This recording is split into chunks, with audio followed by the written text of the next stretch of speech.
नमस्कार, आप देख रहे हैं बिग डिबेट और आपके साथ मैं हूं महेंद्र विश्वकर्मा। मध्य प्रदेश में एक ऐतिहासिक फैसला हुआ, जी हां, धार भोजशाला का। और हाई कोर्ट ने ये फैसला सुनाया है, बहुत ही लंबे, चर्चित, विवादित, उसको सभी तरह से कह सकते हैं उस फैसले को कि उस पर अब विराम लग चुका है और एक हिंदू पक्ष की जीत का एक आगाज, इसको कह सकते हैं, जीत का जो कह सकते हैं कि जो उनका संघर्ष है उसकी एक जीत ये कही जाएगी।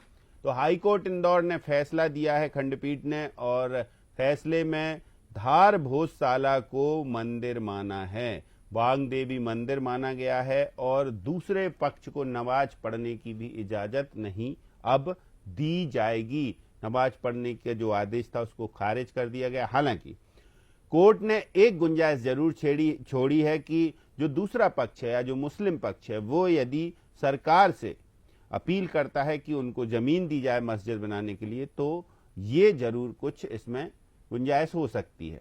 तो हाई कोर्ट का फैसला और फैसले का स्वागत पूरे देश में, मतलब भोजशाला का आप ये समझ सकते हैं कि वो मामला और मसला कितना बड़ा था कि 1995 से लेकर अभी तक एक लड़ाई लड़ी जा रही थी। चाहे कोई त्योहार हो, त्योहार पर पता चला कि एक समय पर वहां नमाज हो रही है, एक समय पर पूजा अर्चना हो रही है। तो ऐसे में ये जो कंट्रोवर्शियल स्थिति थी अब उस पर विराम है। कोर्ट ने बहुत सारे जो फैसला सुनाया उसमें बहुत सारे तथ्य एएसआई के भी रहे हैं, क्योंकि उन्होंने भी 90 दिन से ज्यादा का सर्वे किया था और सर्वे के बाद जो रिपोर्ट आई है उसमें राम मंदिर का भी जिक्र आया है कि राम मंदिर का जो फैसला था उसको कैसे आधार बनाकर यहाँ पर उसकी भी कुछ गुंजाइश निकाली गई है, या जो दलीलें सुनी गई हैं हाई कोर्ट ने उनको भी माना है। तो ये कुल मिलाकर हम कह सकते हैं कि हिंदू पक्ष की एक बड़ी जीत, उत्साह है पूरे देश में, प्रतिक्रियाएं पूरे देश से आ रही हैं। मुस्लिम पक्ष इसको एनालिसिस करके इस फैसले को और सुप्रीम कोर्ट जाने की तैयारी में है, लेकिन इस बीच जो प्रतिक्रियाएं हो रही हैं वो जरूर हम आपको सुनाएंगे और फिर इसी पर चर्चा करेंगे कि ये कितना बड़ा फैसला, कितना अहम फैसला, क्योंकि अभी तो मथुरा और काशी बाकी है, ये कहते हैं काफी हिंदू संगठन के लोग। तो ये उनके लिए आधार है, ये भी चर्चा करेंगे। पहले सुन लेते हैं किसने क्या कहा। हिंदू मंदिर का परिसर घोषित किया है, उसको माना है, साथ ही साथ यहाँ पे हिंदुओं को पूजा पाठ का अधिकार दिया है। और जो 7 अप्रैल 2003 का ऑर्डर था जो यहाँ पे नमाज की अनुमति देता था, उस ऑर्डर को कोर्ट ने खारिज कर दिया, सेट असाइड कर दिया है।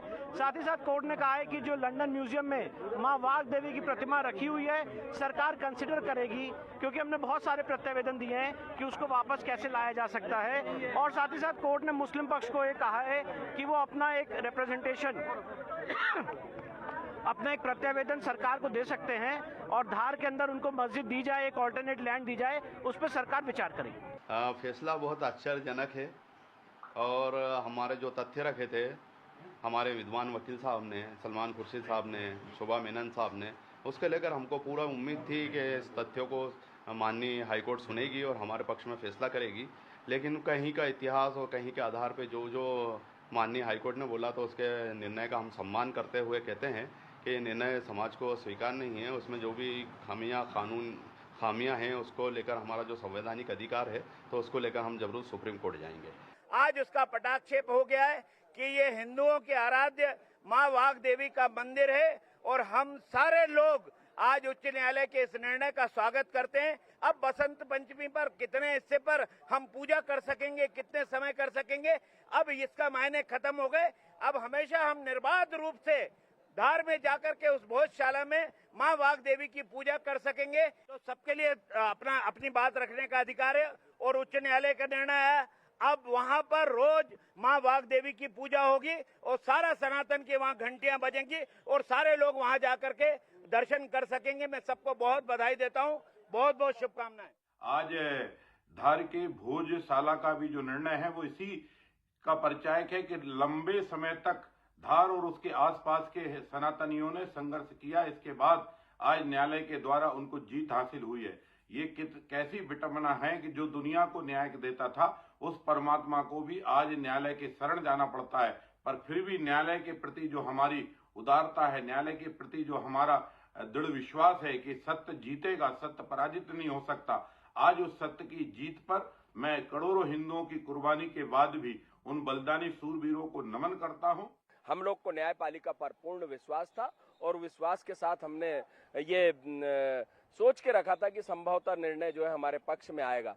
हमें हिंदू उत्सव समिति और संस्कृति बचाओ मंच मुस्लिम धर्मावलंबियों से निवेदन करता है कि एक बड़ा हृदय करके जहां पर भगवान की प्रतिमाएं स्थापित है वहां पर आपकी दुआ स्वीकार नहीं होती है, तो बड़ा हृदय करके और हिंदू समाज को मंदिर को सौंप देना चाहिए, जिससे कि वहां पर सुव्यवस्थित तरीके से बाग देवी मां सरस्वती की पूजन प्रारंभ हो सके। देखिए, मस्जिद कमाल मोला बरसों पुरानी और आज़ादी से पहले की कहें कि ये ज़मीन थी और इस ज़मीन के ऊपर उनकी निजी ज़मीन पर ये मस्जिद तामीर थी। एक विवाद पैदा हुआ, दो कमेटियां आपस में लड़ी और लड़कर वो विवाद न्यायालय में गया और लोअर और हाई कोर्ट और सुप्रीम कोर्ट गया और फिर वहाँ से एएसआई के लिए आदेश हुए और एएसआई की रिपोर्ट जब बनाने के निर्देश हुए तो उसी टाइम समिति और पिटिशनर ने न्यायालय में ये कहा था कि एएसआई वाले जो सर्वे कर रहे हैं उसमें हमको साथ नहीं रख रहे। कुछ जगह उनको साथ रखा, कुछ जगह हटा दिया गया, जो उन्होंने संदेह व्यक्त किया था। आज का जो फैसला है वो एएसआई की रिपोर्ट के ऊपर आधारित है, इसको अभी अध्ययन कर रहे हैं। हम अब इस निर्णय से सहमत नहीं है और हम इसको सुप्रीम कोर्ट चैलेंज करेंगे। तो देखिए, आरिफ मसूद का भी बयान सुन लिया, तो एक्शन, रिएक्शन और उत्साह, गम सभी कुछ दिखाई दे रहा है। चलिए चर्चा शुरू करेंगे। आज हालांकि कांग्रेस ने इस मुद्दे पर बैठने से इनकार कर दिया कि इस मुद्दे पर नहीं बैठेंगे, लेकिन फिर भी हमारे साथ भारतीय जनता पार्टी के प्रवक्ता सागर कसेरा जी जुड़े हुए हैं और दो वरिष्ठ पत्रकार हमारे साथ हैं, डॉक्टर राजेश जौहरी जी और भानु चौबे जी। तो अब कुछ मुद्दों पर नहीं बोलना चाहती है कांग्रेस पार्टी, क्योंकि उसको लगता है कि जहां हिंदू मुस्लिम मुद्दा हो वहां थोड़ा सा पीछे हट लिया जाए, क्योंकि काफी किरकिरी उनकी हो चुकी है हिंदू मुस्लिम पक्ष विपक्ष दलीलों के चक्कर में। तो चलिए शुरू करते हैं अब चर्चा। डॉक्टर राजेश जौहरी जी, कैसा रहा ये फैसला? धार, चूंकि आप तो पूरे उसमें रिसर्च करे बैठे हैं, तो पहली प्रतिक्रिया आपसे ही ली जाएगी। देखिए बहन जी, सबसे पहले गौशाला पर कोई वीडियो अगर बनाता तो एक 26 मिनट का वीडियो हमने खुद बनाया था। आज भी वो YouTube पे है, बहुत हजारों लोग उसको देखते रहते हैं। कोई नया अधिकारी, अब तो खैर जब से 2024 का सर्वे हुआ, कोर्ट आया, तब से तो बहुत सारी चीजें क्लियर हो गई। लेकिन पहले एक पुलिस के अधिकारी ने बताया था कि जब भी हम लोग कोई आते हैं तो वो बोला जाता है कि एक बार इसको देख लेना वीडियो को, तो तुमको आइडिया लग जाएगा क्या इतिहास है। ये एक तथ्य है। और उसी अथॉरिटी के आधार पर जो आज ये कहना है कि जो भी हुआ अच्छा हुआ, कम से कम एक डिसीजन हो गया, क्योंकि वो जो स्थितियां कब बनती थी, जिस दिन बसंत पंचमी होती थी और उस दिन शुक्रवार होता था, उस दिन पुलिस की, अपना देश कानून की व्यवस्था से चलता है, अपना देश धर्मनिरपेक्ष देश है, तो अपने यहाँ की पुलिस, चाहे सरकार बीजेपी की हो, कांग्रेस की, किसी की भी हो, और ज्यादातर लाठीचार्ज भाजपा की सरकारों में ही हुआ है, और वो किसी भी हालत में खदेड़ देते हैं हिंदुओं को। हवन कुंड की वो जो अग्नि होती है उसे बुझा देते थे, और उसके बाद और इसमें बहुत बड़े बड़े भाजपा के नेताओं पर इल्जाम भी लगे हैं। जो समिति है, गौशाला की समिति है, उन लोगों ने लगाए हैं कि इन्होंने गड़बड़ करी जो भी। तो अब लेकिन कम से कम वो समस्या खत्म हो गई है। हालांकि शहर काजी जो वकार सादिक है, उन्होंने थोड़ी देर पहले बयान दिया है, और जो बाकी मुस्लिम पक्ष ने भी दिया है कि अभी हम लोग सुप्रीम कोर्ट जाएंगे, तो फिर सुप्रीम कोर्ट में 1 आध साल 2 साल फिर वो चलेगी अभी तो लोग। लेकिन उस बीच में हो सकता है कि उनके सुप्रीम कोर्ट जाने तक ये ऑर्डर्स पास हो जाएं, और ये जो रेगुलराइजेशन ऑफ प्रेयर या फिर ये है, फिर जो वहां से मूर्ति लानी है, जो लंदन के म्यूजियम में जो लॉर्ड कर्जन ले गए थे, तो वो सब चीजें वहां पर आपको ध्यान होगा कि सुब्रमण्यम स्वामी उस केस को जीत चुके हैं लंदन में, और सुब्रमण्यम स्वामी इस बात को वहां पे साबित कर चुके हैं कि ये धार के भोजशाला से आई थी। पर क्योंकि सुब्रमण्यम स्वामी को वहां की कोर्ट ने ये कहा, लंदन कोर्ट ने, कि हम आपको सुपुर्द नहीं कर सकते क्योंकि आप स्टेट नहीं हो। स्टेट लिख के देगी जिस दिन, स्टेट अपनी अंडरटेकिंग देगी कि this statue will be taken from London museum and will be established at Bhojshala, then only the court will allow. तो अब वो स्थितियां ये हैं, ये भी अगला स्टेप भी क्लियर हो गया है। अब लेकिन बात ये हो रही है कि आज ना एक ओवैसी जी ने, जैसे ही ये अपना ऑर्डर आया, उसके बाद ओवैसी जी ने एक ट्वीट कर दिया कि राम मंदिर जैसा ही हुआ, और वैसे मतलब शब्द अच्छे नहीं थे वो शब्द। और जैसे ही आप सोचिए क्या क्या इकोसिस्टम होगा वो, कि उनके जो ट्वीट के 15 मिनट के अंदर धार के उस वर्ग के लगभग हर मोबाइल पर और हर सोशल मीडिया ग्रुप पे, व्हाट्सएप ग्रुप पे और जो ग्रुप होते हैं उन पर वो जो उनका ट्वीट थी, उनकी जो एक्सपोज थी वो आ गई वहां पर। और इतने कुछ समय के लिए मतलब थोड़ा सा माहौल लेकिन खराब किया। हालांकि एक बहुत अच्छी बात ये रही कि जो कलेक्टर है वहां पर, जो धार के राजीव रंजन मीणा, उन्होंने कल शाम को ही बहुत अच्छे से सारी चीजें समझा दी थी लोगों को और एक अपील की थी कि किसी भी तरह की सोशल मीडिया पर कोई भ्रामक या कोई उत्तेजक जिसने भी किया उसके खिलाफ कार्रवाई होगी। अब बस आखिरी बात आपको ये बतानी थी कि ये स्थितियां बिगड़ी कहाँ से। सब कुछ ठीक चल रहा था।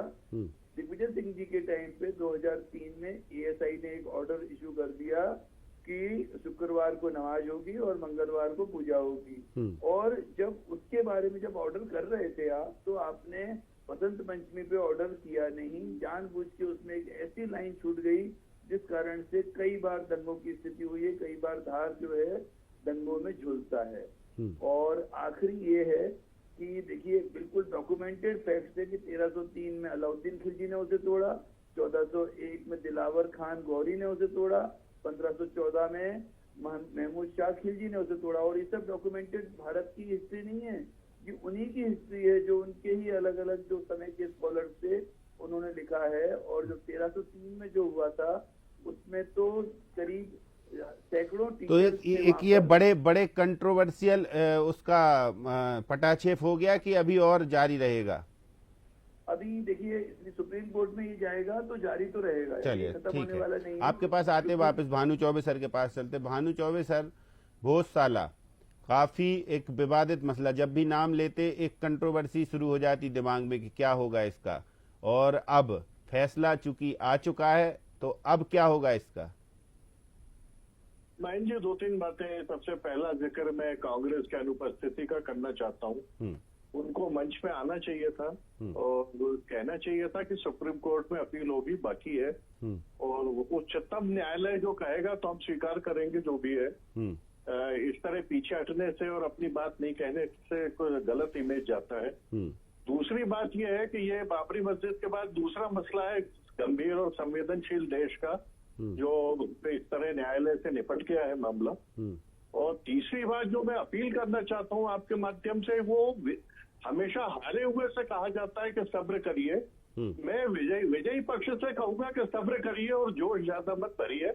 आपको अधिकार मिल गया, आप पूजा करेंगे, आपका स्थल है, न्यायपालिका ने मान्य कर दिया है। अब उसको अनावश्यक रूप से उग्रता और जोश में न डाले और शांति से सब समाज में काम चलने दें। और ऐसा कोई काम न करें कि हारे हुए को आप कुछ टीज करें ऐसा। और तीसरी मतलब खुशी तो मनाएं, लेकिन खुशी मनाने में भी संयम बरतें। दूसरे के दुख को भी ध्यान रखें। जो हारा है उसको जो पीड़ा है वो न्यायालय में हारा है, सबूतों पे हारा है, गवाहों पे हारा है, इसलिए उसकी हार तो तय है। लेकिन अब आपको उसको कुरेदने की आवश्यकता नहीं है। आप अपना खुशी मनाएं और अपनी पूजा पाठ में आगे बढ़ें। वैसे भी धर्म शांति का विषय है। और ये राजनीतिक लोगों को भी ध्यान रखना होगा कि इसमें अनावश्यक रूप से कोई उत्तेजना पैदा ना हो। चलिए सागर कसेरा जी हमारे साथ जुड़े, उनसे पूछ लेते हैं। तो उत्तेजना नहीं होनी चाहिए, जोश होना चाहिए, लेकिन जोश उतना होना चाहिए कि होश के साथ उत्साह मने। सागर कसेरा जी।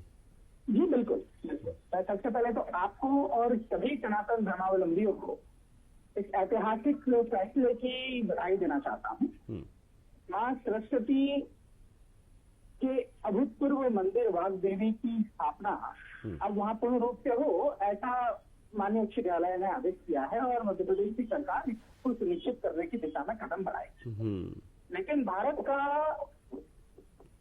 यह समाज जो हिंदू समाज कहलाता है, ये स्वभाव से ही सहिष्णु है। हम बात करते हैं सभी में एकता देखने की, सभी धर्मों में समभाव देखने की, और इसीलिए चूंकि हम स्वभाव से ही सहिष्णु हैं तो हमसे भी ये उम्मीद की जा सकती है जो उम्मीद माननीय वरिष्ठ पत्रकार ने करी है कि हम धैर्य पूर्वक इसके उत्साह को मनाएंगे। और देश ने देखा ही है राम मंदिर के समय भी सर्व समाज ने धैर्य के साथ अपने अनुशासन को रखते हुए उसका भी जश्न मनाया। लेकिन मैं विशेष तौर से कहना चाहूंगा कि हिंदू समाज इतने प्रताड़नाएं झेलने के बावजूद भी अपने धैर्य और संयम को नहीं खोता है, न्यायालय में भरोसा रखता है। हमारे ईश्वर जो सबके लिए अनुकरणीय होने चाहिए, जो हमारे लिए न्याय की प्रतिमूर्ति रही है, हम चूंकि मीडिया के क्षेत्र से हैं, जो सबको ज्ञान देती हैं, ऐसी ज्ञान की जननी माँ सरस्वती का ये स्थान है। ऐसा तो नहीं है कि ज्ञान मुस्लिमों के लिए या किसी और धर्म के लिए अलग स्थान से आता हो, वो उन्हें भी वहीं से प्राप्त होता है। तो मुस्लिम धर्मावलंबियों से मैं विशेष तौर से अनुग्रह करते हुए निवेदन करके कहना चाहता हूँ, अब जब एएसआई ने 90 दिन रिकॉर्ड मेहनत करके तथ्यात्मक जानकारी हाईकोर्ट के समक्ष प्रस्तुत की, जिसके आधार पर यह फैसला आया है, तो बड़ा मन करके इसे स्वीकार करें। हमने वहां आपका स्थान न होते हुए भी आपको नमाज अदा करने की अनुमति दी, बड़ा मन करके हिंदू समाज ने आपको अनुमति दी थी। अब आप आए, आप भी अपना कर्तव्य निभाएं, और अभी एक और डिसीजन बढ़ चला है, और अगर आप सहयोगी के रूप में अपना साथ देंगे तो सर्व समाज को अच्छा लगेगा, हिंदू समाज को भी अच्छा लगेगा। तो इसीलिए मैं विशेष तौर पर कहना चाहता हूँ कि सबके लिए न्यायालय का निर्णय सर्वोपरि होना चाहिए। संविधान हमारा मार्गदर्शक है और कानून के दायरे में रहकर ही सत्य की स्थापना होती है। अब दूसरा, अब फैसला तो हो गया जी, फैसला तो आ गया, खुशियां मनाई जाने लगी हैं, दूसरा पक्ष सुप्रीम कोर्ट जाने की तैयारी कर रहा है। लेकिन यहाँ पर भानु चौबे सर, ये फैसला केवल मध्य प्रदेश के लिए ही है या फिर ये फैसला पूरे देश में कुछ और समीकरण तय करने वाला है? जिस तरीके से हम सोच सकते हैं, जैसे चर्चा होती है कृष्ण जन्मभूमि वाली, चर्चा होती है काशी वाली, तो अब ये जो फैसले हैं, ये फैसले उन जो मामले हैं उनमें उत्साह भरने वाले होंगे कि नहीं? ये बात बिल्कुल स्पष्ट और पक्की है कि जो सिलसिला बाबरी मस्जिद प्रकरण से चालू हुआ था वो भोजशाला तक पहुंचा है, और ये कड़ी मानी जाएगी क्योंकि ये आगे भी जाएगा मामला, और मथुरा का मामला है, काशी का मामला है, और शायद और भी जो मामले सामने तब तक आएंगे। और ये सिलसिला मुझे ऐसा दिखाई देता है, मुझे ऐसा प्रतीत होता है कि ये विषय और ये सिलसिला अभी रुकने वाला नहीं है। बहुत सरल विषय नहीं है, विषय दिख भले ही रहा हो सरल, पर अभी कठिन सवालों के जवाब बाकी हैं। डॉक्टर राजेश जौहरी जी, ये जैसे इस ऑर्डर को, जो 242 पेज का ऑर्डर है, इसको पूरा तो नहीं पढ़ पाए, पर जो छोटी छोटी मोटी चीजें पढ़ी, जो एआई से उसकी हाईलाइट्स देखी, उसमें एक पॉइंट ये भी था कि कहीं राम जन्मभूमि में जो कुछ का जो फैसला हुआ था उसका कोई रेफरेंस भी है इसमें। तो अब क्या होगा, अब 2 रेफरेंस हो गए, कृष्ण जन्मभूमि के मामले में और बनारस के मामले में, वाराणसी के मामले में 2, अभी तक एक था, अब 2 फैसले हो गए, एक राम जन्मभूमि का हो गया और एक माँ वाघ देवी के मंदिर का यानी कि भोजशाला का हो गया। तो फिर जब कृष्ण जन्मभूमि या उनमें से कोई एक फैसला आ जाएगा तो फिर चौथे के लिए 3 फैसले हो जाएंगे। मुद्दा ये है, हाई कोर्ट और सुप्रीम कोर्ट के जो जजमेंट्स होते हैं वो अपने आप में कानून का रूप ले लेते हैं, उन्हें स्टैट्यूट कहते हैं और वो कानून का रूप ले लेते हैं, और उससे जो है कहीं ना कहीं हिंदू पक्ष को। अच्छा, और एक बात आपको बताएं, बहुत सीधी सी बात है महेंद्र जी, आपने पता नहीं भोजशाला देखी कि नहीं देखी। अगर भोजशाला आप जाएंगे तो जैसे कुतुब मीनार में भी आप जाएं, कहीं भी जाएं, हम तो कहते हैं इतना लंबा केस की जरूरत ही नहीं। अपने कानून में खराबी है ये कि 50 60 साल 70 साल लग रहे हैं। आंखों का अंधा भी होगा, वो टटोल के बता देगा कि ये कौन सी, ये जो इमारत है ये कौन सी है। और एक बात और आपको बतानी थी, जो हमने स्टडी करके बताया, जिसको नहीं मान रहे हैं बहुत सारे लोग, उनका कहना रहता है कि मुस्लिम पक्ष ने, जो भी उस समय जो रूलर्स हुए थे, उन्होंने हिंदू मंदिर को तोड़ के उसके अवशेषों से मंदिर बनाया है, मस्जिद बनाई है। ऐसा नहीं है। आप देखिए, सिर्फ ऊपर की गुम्बज को थोड़ा बहुत एडिशन अल्टरेशन, जिसको अंग्रेजी में कहते हैं इंजीनियरिंग की भाषा में, वो करके कंप्लीट हुआ है। आप एक और आप देखिए, इसमें भोजशाला में तो जो गड़बड़ी हुई है इतने लंबे समय में, उसकी जो उसमें जो जितने पिलर्स थे, पिलर्स पे जो जो चीजें थी उनको घिसा गया है बाकायदा, ताकि दिखे नहीं। लेकिन सबूत देखिए, सच जो होता है वो कभी नहीं छुपता है। नीचे जब जिस दिन सीढ़ियां मिली थी नीचे, आपको ध्यान होगा, शायद 40वें दिन या 38वें दिन सीढ़ियां मिली थी, फिर उसके बाद लगातार खुदाई होती रही, फिर नीचे कमरे मिले और बहुत सारी चीजें मिली, एक के बाद एक परत से परत खुलती चली गई। और आपको एक बात बहुत बड़ी बताए, भोजशाला ये तो सरस्वती मंदिर है, भोजशाला एक्चुअली वो नहीं है जो भोजशाला ये है, ये तो सिर्फ माँ सरस्वती का मंदिर है।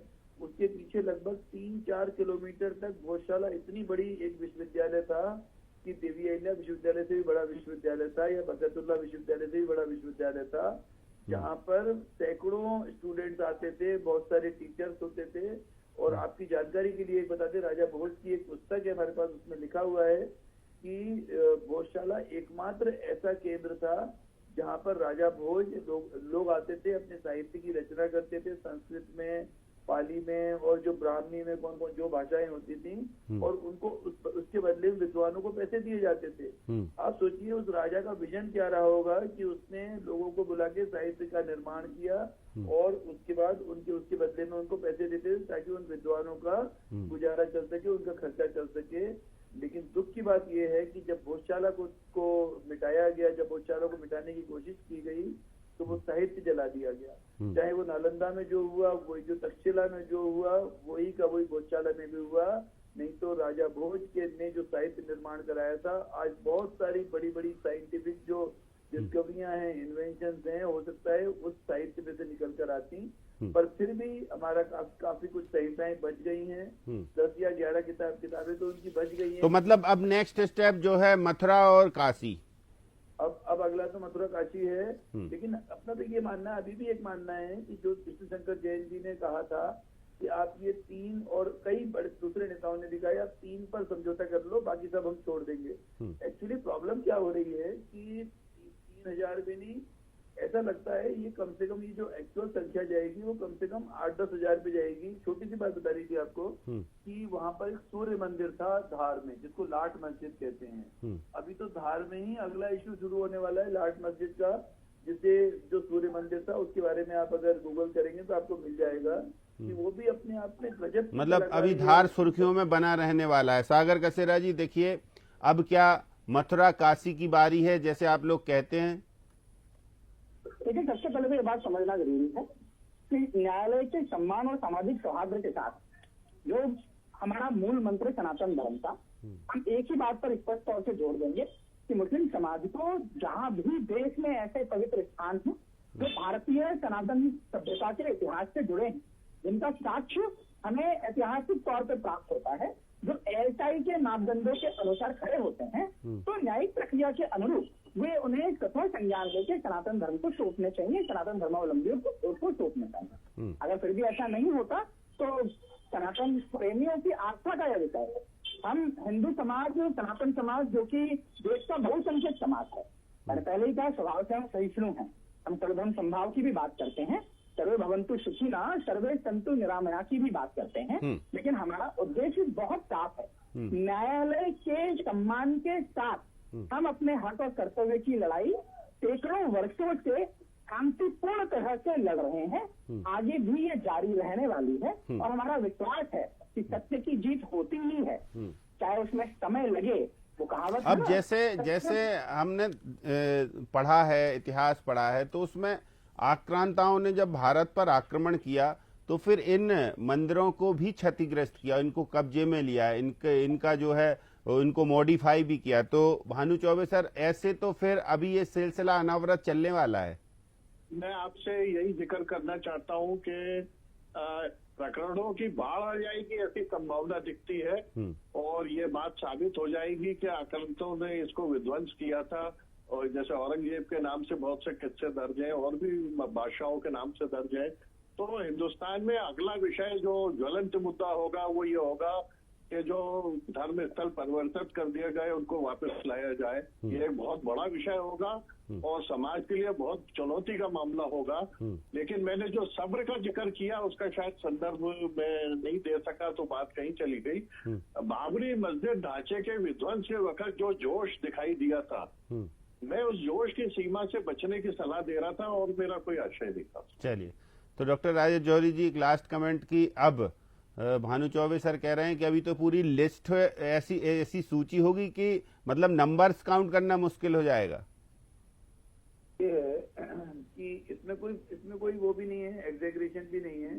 आप तो कुछ मत पढ़ें, बाबरनामा पढ़ लें, आप जो शाहजहांनामा पढ़ लें, औरंगजेब की जो वो है किताबें, उसके ऊपर लिखी 2 किताबें हैं, चाहे शाहजहां की किताबें हैं वो लिखी जो पढ़ लें, तो हमको अगर वो सारी चीजें हम पढ़ते हैं तो अपनी आप बहुत सारी बातें क्लियर हो जाती हैं कि ना सिर्फ धर्म जो धार्मिक स्थल थे उनको तोड़ा गया, बल्कि आज भी आपको पता है गजनी में एक पिलर है, उसका नाम, उस पिलर पे आज भी लिखा है कि दुख्तरिन हिंदुस्तान 2-2 दिनार, मतलब दुख्तरिन का मतलब लेडीज की, हिंदुस्तान की जो महिलाएं हैं 2-2 दिनार में नीलाम होती थी वहां से, वो आज भी लिखा है। तो अब सवाल ये है कि दोनों पक्षों को इस बात पर पूरे खुल के मानना पड़ेगा और कहीं ना कहीं जो इतिहास में गलती हुई है उस इतिहास की गलती को सुधारना पड़ेगा, ताकि, क्योंकि देखिए ये एक अनवरत मामला है, एक केस चलेगा, दूसरा केस बिल्कुल चलेगा, ये तो चर्चा इतनी लंबी हो सकती है कि हम अभी 2 घंटे और चर्चा कर सकते हैं, लेकिन फिलहाल वक्त की कमी है। पर आपने एक सार्थक बात जरूर कह दी है कि जो इतिहास की गलतियां हैं उनको दोनों पक्षों को सुधारना होगा और सुधारना जरूरी है। भानु चौबे सर भी यही बात कह रहे हैं कि ये मसला छोटा नहीं है, ये मुद्दा बनेगा अभी आगे चल के। बहुत शुक्रिया डॉक्टर राजेश जौहरी आपका जुड़ने के लिए हमारे साथ। भानु चौबे सर आपका भी धन्यवाद। सागर कसेरा जी आपका भी शुक्रिया। और कांग्रेस ने अपने प्रवक्ता देने से जो इनकार किया उनका भी शुक्रिया। तो सबसे बड़ी बात यही है कि भोजशाला के विषय में सबको अपने पक्ष रखने का अधिकार है, रखना चाहिए। जब कांग्रेस के विधायक आरिफ मसूद अपने बयान दे रहे हैं तो कांग्रेस फिर इससे किनारा क्यों कर रही है, क्यों प्रवक्ता नहीं दे रही है बैठने के लिए। भारतीय जनता पार्टी के प्रवक्ता का कहना है कि सहर्ष फैसला स्वीकार है और हाईकोर्ट का फैसला है तो मुस्लिम पक्ष भी कह रहा है स्वीकार है, लेकिन उसमें जो कमियां खामियां हमें नजर आ रही हैं उसको लेकर सुप्रीम कोर्ट जाएंगे। अब सुप्रीम कोर्ट में क्या होता है उस पर भी हमारी नजर रहेंगी। फिर बैठेंगे एक बार, तब तक के लिए इजाजत, नमस्कार।